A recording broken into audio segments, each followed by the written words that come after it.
AF Hasan আরিফের প্রথম জানাজা অনুষ্ঠিত। অংশ নেন প্রধান উপদেষ্টা। মেয়ে দেশে ফিরলে দাফনের সিদ্ধান্ত। ওনাকে রাখা হবে ওনার বাসাতেই। আগামীকাল সকাল 11টায় হাইকোর্ট প্রাঙ্গণে ওনার দ্বিতীয় জানাজাটা হবে। তারপরে ওখানে মিরপুর বুদ্ধিজীবীতে দাফন করা হবে। এই গণতন্ত্র উত্তরণের যে পথ, যে কাজ শুরু হয়েছে, এই সময়ে তার খুব বেশি প্রয়োজন ছিল বলে আমরা মনে করি।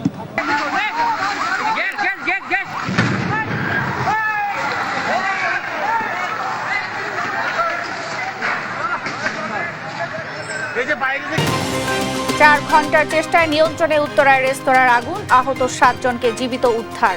গ্যাস লিকেজ থেকে আগুনের সূত্রপাত। এখন পর্যন্ত যেই 7 জনকে উদ্ধার করেছি তার মধ্যে 6 জন মহিলা এবং তার মধ্যে একজন অন্তঃসত্ত্বা মহিলাও রয়েছেন এবং একজন পুরুষ রয়েছেন। সংস্কারের নামে জনপ্রতিনিধির হাতে ক্ষমতা হস্তান্তরে বিলম্ব চায় না জনগণ, বলছে বিএনপি। প্রয়োজনীয় সময় দিতে চায় জামায়াত। খুলনায় অভ্যুত্থানে নিহত 58 শহীদ পরিবারকে জুলাই ফাউন্ডেশনের সহায়তা। গণহত্যার বিচার না হলে ব্যর্থ হবে অন্তর্বর্তী সরকার। যারা অবৈধ অস্ত্র নিয়ে খুনি হাসিনার সাপ্লাই করা অবৈধ অস্ত্রগুলো দিয়ে আমার ভাই বোনদেরকে হত্যা করেছে, তাদের বিচার করা এই প্ল্যাটফর্মগুলোর, এই অন্তর্বর্তীকালীন যে সরকার, তাদের সবচেয়ে বড় দায়। কলকাতায় হত্যার শিকার ঝিনাইদহের সাবেক এমপি আনারের হত্যাকাণ্ডের তদন্তে অগ্রগতি। দেহাংশের সাথে মিলল মেয়ের ডিএনএ।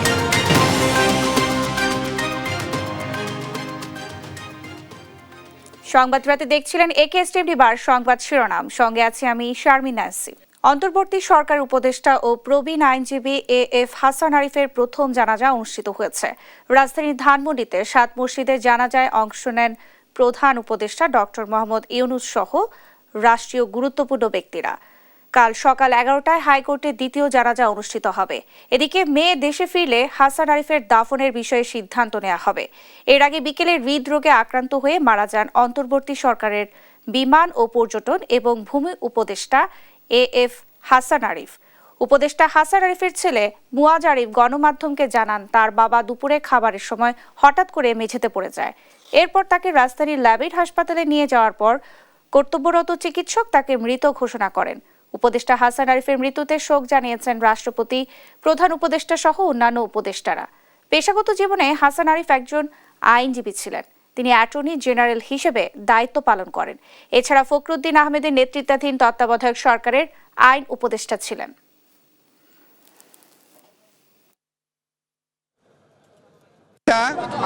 উনি মিশর থেকে ফিরেছেন, এয়ারপোর্ট থেকে সরাসরি উনি ল্যাবেট হসপিটালে দেখতে এসেছেন আমাদের হাসান আরিফ স্যার। আপনারা জানেন উনি আজকে মৃত্যুবরণ করেছেন 3টা সাড়ে 3টার দিকে। ইন্নালিল্লাহি ওয়া ইন্না ইলাইহি রাজিউন। তো উনার জানাজার ব্যাপারটা এবং দাফনের ব্যাপারটা আমি একটু রেজওয়ানাকে অনুরোধ করছি, ও আপনাদের খুলে বলবেন। আজকে বাদ এশা ওনার জানাজা হবে ধানমন্ডি 7 মসজিদের, যেখানে মসজিদটা আছে 7 নম্বর রোডে, সেখানে। তারপরে ওনাকে রাখা হবে ওনার বাসাতেই। আগামীকাল সকাল 11টায় হাইকোর্ট প্রাঙ্গণে ওনার দ্বিতীয় জানাজাটা হবে। তারপরে ওখানে মিরপুর বুদ্ধিজীবীতে দাফন করা হবে। এমিরাটসের যে ফ্লাইটটা যখনই ঢাকায় টাচ করলো, তখনই আমরা সংবাদটা পেলাম যে মাননীয় উপদেষ্টা হাসান আলী সাহেব মারা গেছেন। ব্যক্তিগতভাবে আমার একজন বিশিষ্ট শহীদকে হারিয়েছি, আর দেশ হারিয়েছে একজন দেশপ্রেমিক মানুষকে। আমরা তার আত্মার মাগফিরাত কামনা করছি, তার পরিবার পরিজনদের প্রতি সমবেদনা জানাচ্ছি। রাজধানীর উত্তরের একটি রেস্তোরাঁয় অগ্নিকাণ্ডের ঘটনা ঘটেছে। শুক্রবার সকাল 10টায় লাগা আগুন ফায়ার সার্ভিসের 12টি ইউনিটের 4 ঘন্টার চেষ্টায় নিয়ন্ত্রণে আসে। এই ঘটনায় জীবিত উদ্ধার করা হয়েছে 7 জনকে। রেস্টুরেন্টের গ্যাস সিলিন্ডারের লিকেজ থেকে এই অগ্নিকাণ্ডের সূত্রপাত বলছে ফায়ার সার্ভিস। তবে এই ঘটনায় আলামত নষ্টের চেষ্টার সময় একজনকে আটক করেছে পুলিশ। আরও জানাচ্ছেন নিয়াজ মোর্শেদ। শুক্রবার সকাল 10:30 হঠাৎই রাজধানীর উত্তরার 12 নম্বর সেক্টরের 6 তলা ভবনটির নিচতলার লাভলিন রেস্তোরাঁয় বিকট শব্দে বিস্ফোরণ। মুহূর্তে আগুনের লেলিহান শিখা আর কালো ধোঁয়ায় আচ্ছন্ন হয়ে যায় পুরো ভবন। খবর পেয়ে ছুটে আসে একে একে ফায়ার সার্ভিসের 12টি ইউনিট। ভবনটির আধুনিক অগ্নি নির্বাপন ব্যবস্থা না থাকায় বেগ পোহাতে হয় ফায়ার সার্ভিসকে। পরে দীর্ঘ 4 ঘন্টার চেষ্টায় নিয়ন্ত্রণে আসে আগুন। স্থানীয়দের অভিযোগ, সিএনজি গ্যাস দিয়ে রেস্তোরাঁয় রান্নাবান্না কাজ করায় এই আগুনের সূত্রপাত। আগুনের সূত্রপাত হয়েছে আপনার নিচ থেকে, রেস্টুরেন্ট থেকে। এখান থেকে শুরু করে একদম ওনারা আবার সাথে সাথে ফায়ার সার্ভিসকে খবর দিয়েছিল। কয়েকটা প্রতিষ্ঠান আছে, জিম, এরপর আবার পার্লার, আরও কয়েকটা আছে, ওই যে উপরে লেখা আছে। তাই এভাবে আর কি আগুনটা ছড়িয়ে গেছে। প্রথম একটা গ্যাস সিলিন্ডার আপনার ব্রাস্ট হয়েছে, হওয়ার 5-6 মিনিট পরে আরো 2টা গ্যাস সিলিন্ডার ব্রাস্ট হয়েছে। আমরা তো ছিলাম কিচেন রুমে, ঠিক আছে, আগুনটা লাগছে হলো এই যে সামনে রুটি পরোটা স্ট্যান্ড, এখানে গ্যাস সিলিন্ডার বাস্টে আগুনটা লাগছে। ফায়ার সার্ভিস বলছে ভবনটি সম্পূর্ণ ঝুঁকিপূর্ণ ছিল। অগ্নি নির্বাপক ব্যবস্থার পাশাপাশি ছিল না কোনো ফায়ার এক্সিট। এ ঘটনায় ভবনটি থেকে 6 জন নারী সহ 7 জনকে জীবিত উদ্ধার করা হয়। আমরা এখন পর্যন্ত যেই 7 জনকে উদ্ধার করেছি তার মধ্যে 6 জন মহিলা এবং তার মধ্যে একজন অন্তঃসত্ত্বা মহিলাও রয়েছেন এবং একজন পুরুষ রয়েছেন। এদিকে অগ্নিকাণ্ডের ঘটনায় আলামত নষ্টের সময় রেস্তোরাঁর এক কর্মচারীকে আটক করেছে পুলিশ। ভবন মালিক ও রেস্তোরাঁর মালিকের বিরুদ্ধে আইনগত ব্যবস্থা নেওয়ার কথা জানান পুলিশ। আমরা আলামত নষ্টের চেষ্টা করছিল, তাকে আটক করেছি এবং এ ব্যাপারে আমরা তদন্ত করে পরবর্তীতে আইনগত ব্যবস্থা গ্রহণ করি। ভবনের মালিক শুনেছি সাবেক এমপি সাহেবের আত্মীয়স্বজন। আমরা এ ব্যাপারেও আমরা অভিযান পরিচালনা করব। নিয়াজ মোর্শেদ, দেশ টিভি, ঢাকা। অন্তর্বর্তী সরকারকে মেপে চলার আহ্বান জানিয়েছেন বিএনপির সিনিয়র যুগ্ম মহাসচিব রুহুল কবির রিজভী। বলেছেন, কোনো ভুল হলে ইতিহাস ক্ষমা করবে না, বিপন্ন হবে দেশের স্বাধীনতা, সার্বভৌমত্ব। আর সংস্কারের নামে নির্বাচনের মাধ্যমে জনপ্রতিনিধিদের হাতে ক্ষমতা হস্তান্তরে বিলম্ব দেশের মানুষ প্রত্যাশা করে না বলে মন্তব্য করেছেন বিএনপি চেয়ারপারসনের উপদেষ্টা জয়নুল আবদিন ফারুক। সাইফুল রিপোর্টের প্রতিবেদন। শুক্রবার রাজধানীর মোহাম্মদপুরের কাটাসুর এলাকায় 2024-এর ছাত্র জনতার অভ্যুত্থানে নিহতদের স্বজন ও আহতদের সাথে সাক্ষাৎ করে আমরা বিএনপি পরিবার। এ সময় ক্ষতিগ্রস্তদের হাতে আর্থিক সহায়তা তুলে দেয় সংগঠনটি। প্রধান অতিথির বক্তব্যে বিএনপির সিনিয়র যুগ্ম মহাসচিব রুহুল কবির রিজভী বলেন, 71, 75-এর 7 নভেম্বর, 90-এর গণ অভ্যুত্থান, 24-এর ছাত্র জনতার অভ্যুত্থান সহ দেশের সব অর্জনের গর্বের দাবিদার বিএনপি। এ দলের সাথে ছলচাতুরি করে কোনো লাভ হবে না। এই বিএনপিকে কখনো মাথা নোয়াতে পারবেন না ইনশাআল্লাহ। বিএনপির সাথে ছলচাতুরি করে কোনো লাভ হবে না। অন্তর্বর্তীকালীন সরকারকেও অত্যন্ত মেপে মেপে পা ফেলতে হবে।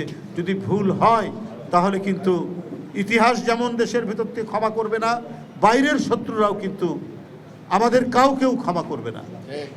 এবং এই ক্ষমা না করতে গিয়ে আমাদের স্বাধীনতা বিপন্ন হবে, আমাদের সার্বভৌমত্ব বিপন্ন হবে, আমাদের দেশ হিসেবে টিকে থাকা বিপন্ন হবে। রিজভী বলেন, রাজনৈতিক দল গঠনের অধিকার সবার আছে, তবে রাষ্ট্রীয় পৃষ্ঠপোষকতায় কোনো রাজনৈতিক দল হলে গ্রহণযোগ্যতা হারাবে অন্তর্বর্তী সরকার। জাতীয় নাগরিক কমিটির এই নামে একটি রাজনৈতিক দল করা হচ্ছে, ঠিক ভালো কথা। রাজনৈতিক দল করার অধিকার সবার আছে, কিন্তু কেউ যদি গণতান্ত্রিক আন্দোলনের শেয়ার হোল্ডার হন, গণতন্ত্র যে একটি সমাজকে এগিয়ে নিয়ে যাওয়ার জন্য কিছু প্রত্যয় তৈরি করে, সেইটাকে শ্রদ্ধা করতে হবে। রাষ্ট্রের পৃষ্ঠপোষকতায় কোনো দলকে গঠন করার প্রক্রিয়া যদি হয়, তাহলে যে ক্রেডিবিলিটি এই সরকারের, সেই ক্রেডিবিলিটি কিন্তু নষ্ট হবে।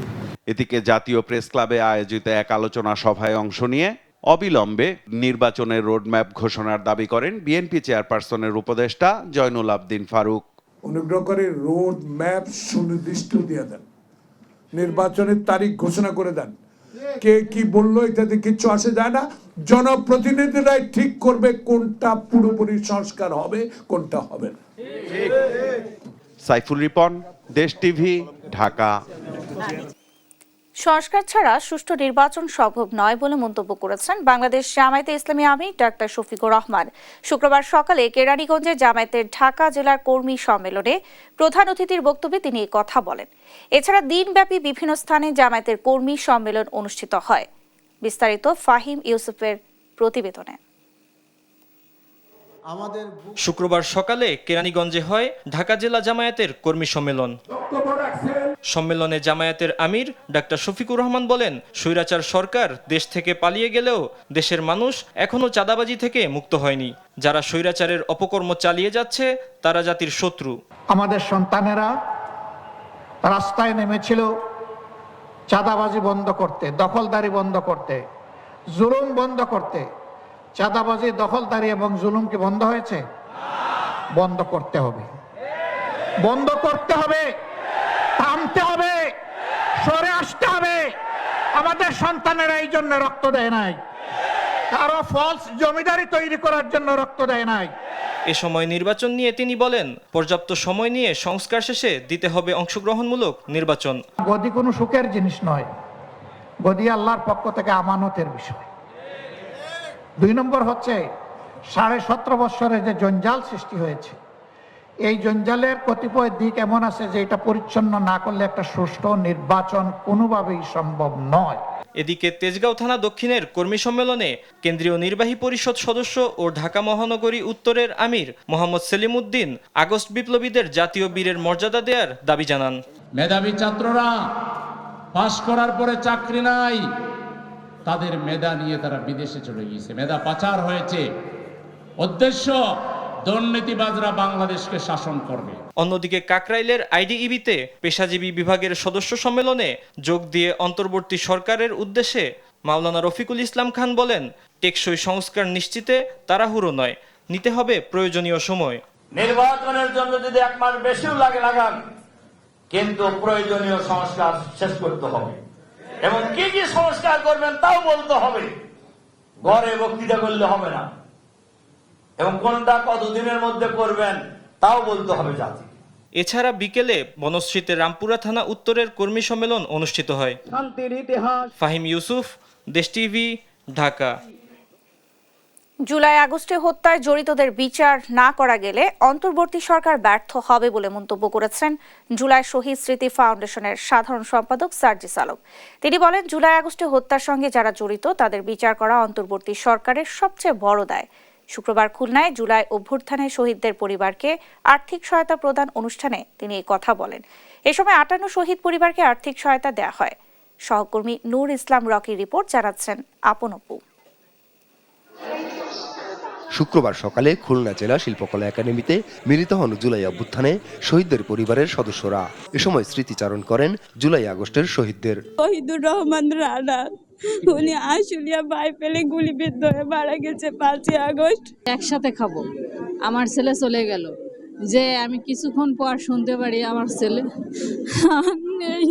অনুষ্ঠানে ছাত্র জনতার আন্দোলনে 58 জন শহীদের পরিবারের হাতে আর্থিক অনুদানের চেক তুলে দেন জুলাই শহীদ স্মৃতি ফাউন্ডেশনের সাধারণ সম্পাদক সার্জিস আলম। তিনি বলেন, জুলাই আগস্টে হত্যার সঙ্গে যারা জড়িত তাদের বিচার করা অন্তর্বর্তী সরকারের দায়। বিচার করতে না পারলে ব্যর্থ হবে বর্তমান সরকার। যারা অবৈধ অস্ত্র নিয়ে খুনি হাসিনার সাপ্লাই করা অবৈধ অস্ত্রগুলো দিয়ে আমার ভাই বোনদেরকে হত্যা করেছে, তাদের বিচার করা এই প্ল্যাটফর্মগুলোর, এই অন্তর্বর্তীকালীন যে সরকার, তাদের সবচেয়ে বড় দায়। যদি এটা তারা তাদের জায়গা থেকে করে যেতে না পারে, এটাই তাদের সীমাবদ্ধতার এবং ব্যর্থতার সবচেয়ে বড় প্যারামিটার হবে। বিভিন্ন মহল বক্তব্যের খণ্ডাংশ নিয়ে কোনো ঘটনাকে ভিন্নভাবে উপস্থাপন করে নোংরা রাজনীতি করার চেষ্টা করছে কিনা সেদিকেও খেয়াল রাখতে বলেন সার্জিস। এ সময় যে কোনো মূল্যে জুলাই অভ্যুত্থানের চেতনা ধরে রাখার ঘোষণা দেন তিনি। যে বিভিন্ন মহলের প্রোপাগান্ডা সেলগুলো বিভিন্ন বক্তব্যের খণ্ডন করে, বিভিন্ন অবস্থাকে ভিন্ন দিকে প্রভাবিত করে নোংরা রাজনীতি করার চেষ্টা করছে কিনা আমাদের এটিও খেয়াল রাখতে হবে। কবর থেকে শহীদদের লাশ উত্তোলন না করেই বিচার প্রক্রিয়া সম্পূর্ণ করার আহ্বান জানান ফাউন্ডেশনের প্রধান নির্বাহী মীর মাহবুবুর রহমান স্নিগ্ধ। আমরা আগেও বিভিন্ন হত্যা মামলার বিচার দেখেছি, যেখানে শহীদ যারা মৃত আছে তাদের লাশকে কবর থেকে উত্তোলন না করেই তাদের বিচার কার্যক্রম সম্পন্ন করা হয়েছে। সেই ক্ষেত্রে কেন এই শহীদ পরিবারদের এরকম অপমানিত করা হবে? তাদেরকে বলা হবে যে আমরা আগে আপনাদের সন্তানের লাশ উত্তোলন করব, তারপর তা কাটাচিটা করব, তারপর আমরা এই মামলার অগ্রগতি জানাবো আপনাদেরকে। এর আগে চট্টগ্রাম, সিলেট, রংপুর, রাজশাহী, বরিশাল সহ কয়েকটি বিভাগে শহীদদের পরিবারকে অর্থ সহায়তা দেয় জুলাই শহীদ স্মৃতি ফাউন্ডেশন। নিউজ ডেস্ক, দেশ টিভি। কলকাতায় হত্যার শিকার ঝিনাইদহ ৪ আসনের সাবেক এমপি আনোয়ারুল আজিম আনারের মরদেহের খণ্ডাংশের সঙ্গে তার মেয়ে মুমতারিন ফেরদৌস ডরিনের ডিএনএ মিলেছে। শুক্রবার পশ্চিমবঙ্গের অপরাধ তদন্ত বিভাগ সিআইডি সূত্র জানায়, আনোয়ারুল আজিম আনারের উদ্ধার করা মরদেহের খণ্ডাংশ ও হাড়ের সঙ্গে তার মেয়ে ডরিনের ডিএনএ মিলেছে। পশ্চিমবঙ্গ সিআইডির এক জ্যেষ্ঠ কর্মকর্তা জানান, নভেম্বরের শেষ দিকে ডরিন কলকাতায় গেলে ডিএনএ নমুনা নেওয়া হয়। ডিএনএ রিপোর্ট অনুযায়ী একটি খাল ও ফ্ল্যাটের পাশ থেকে উদ্ধার করা মাংসের টুকরা ও হাড়গুলো বাংলাদেশের সাবেক এমপি আনারের। এমপি আনার চলতি বছরের 12 মে পশ্চিমবঙ্গে গিয়ে নিখোঁজ হলে তদন্তে নামে পুলিশ। পরে 22 মে কলকাতা পুলিশ তাকে খুন করা হয়েছে বলে জানায়।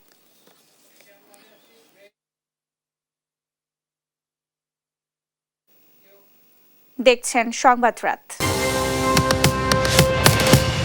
কেরানীগঞ্জে রূপালী ব্যাংকের ডাকাতির চেষ্টায় মামলায় গ্রেফতার লিওন মোল্লার 3 দিনের রিমান্ড মঞ্জুর করেছেন আদালত। বিকেলে ঢাকার সিনিয়র জুডিশিয়াল ম্যাজিস্ট্রেট মোহাম্মদ জুনায়েদের আদালত এ আদেশ দেন।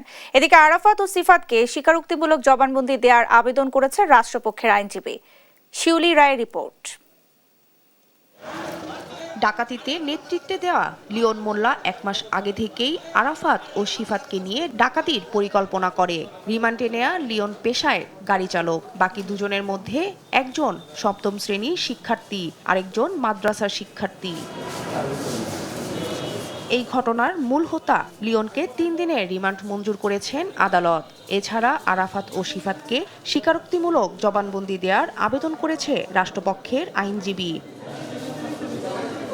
রাষ্ট্রপক্ষের আইনজীবী বলেন, আসামিরা জিঞ্জিরা শাখার ব্যাংকে ঢুকে কর্মকর্তাদের জিম্মি করে 16 লাখ টাকা লুট করে।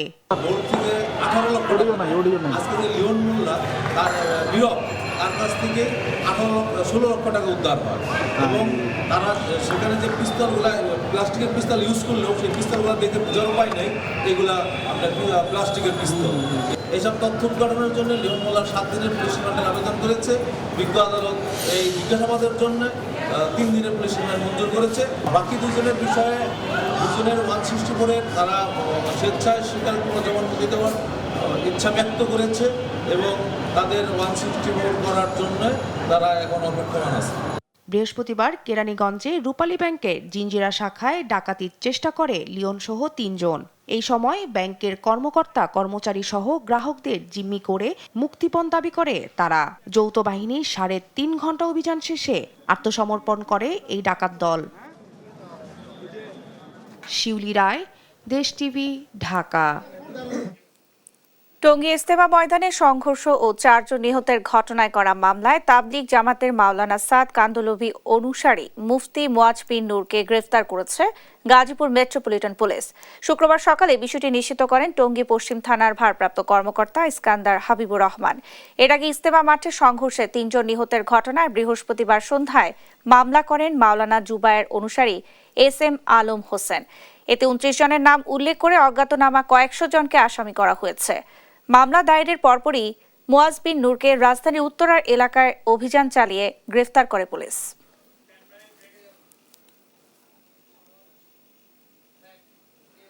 দেখছেন সংবাদ রাত। নিত্যপণ্যের বাজারে ঊর্ধ্বমুখিতা থামছেই না। চালের বাজারে আবারও তৈরি হয়েছে অস্থিরতা। মিনিকেট চাল কেজিতে বেড়েছে 5 টাকা আর মুরগির দামও কেজিতে 30 থেকে 40 টাকা বাড়তি। এদিকে মশলার বাজারে এলাচের দাম ঠেকেছে 4,500 টাকায়। বিস্তারিত প্রতিবেদনে। চালের বাজার আবারও ঊর্ধ্বমুখী। মিনিকেট চাল কেজিতে বেড়েছে 5 টাকা। হঠাৎ করে দাম বাড়ায় বিপাকে ক্রেতা বিক্রেতারা। চাল তো মনে করেন আমরা 1 সপ্তাহ আগে 71 টাকা 72 টাকা কিনছি, এখন দেখি পাইকারি বাজারে এখন 76-77 টাকা, তাহলে 80 টাকা হয়ে যাবে। চাল তো আছে, এটা বাড়াইছে মেইলাররা। চালটা, আলুটা, তেলটা, ডালটা, এই 4টা জিনিস গরিব মানুষের জন্য খুব প্রয়োজন। আমাদের তো আয় বাড়ে না, কিন্তু জিনিসের দাম বাড়ছে। মুরগির দাম বেড়েছে কেজিতে 30 থেকে 40 টাকা। বিক্রেতারা জানান, শীতে বিয়ে সহ নানা আয়োজনে চাহিদা বাড়ায় দাম বাড়তি। আজকে 340 টাকা কেজি নিলাম মুরগি, তাও এটা দেশি না, কিন্তু এটা হলো ওই পাকিস্তানি কক যেটা বলে সেটা। এই মুরগিগুলো 300-র নিচে ছিল। মাল যদি মনের কাছে আরো বাড়ার সম্ভাবনা আছে যদি মাল না পাই। এদিকে চড়া মাছের দামও। ইলিশ বিক্রি হচ্ছে চড়া দামে। আর ভোজ্য তেল বিক্রি হচ্ছে বাড়তি দামেই। মশলার বাজারে এলাচের দাম বেড়ে হয়েছে ৪,৪০০ টাকা কেজি। মাংস কেনার সামর্থ্য হলে তো মশলা কেনার সামর্থ্য হবে না। 1 কেজি এলাচের দাম হচ্ছে ৪৪০০ টাকা, ৫,০০০ টাকা বাইরে খুচরা। আমগো বাড়িতে সমস্যা হইতেছে, দাম বেশি, কাস্টমার ঘুরে খালি। তবে সবজির দামে কিছুটা স্বস্তি এসেছে। ৫০ টাকার মধ্যে পাওয়া যাচ্ছে বেশিরভাগ সবজি। সবজির দাম তুলনামূলকভাবে অনেক কম বর্তমানে। নিয়মিত বাজার মনিটরিং এর মাধ্যমে নিত্যপণ্য সহনীয় পর্যায়ে নিয়ে আসার দাবি ক্রেতা বিক্রেতাদের। নাফিয়া ফারজানা, দেশ টিভি, ঢাকা। দেখছেন সংবাদ রাত।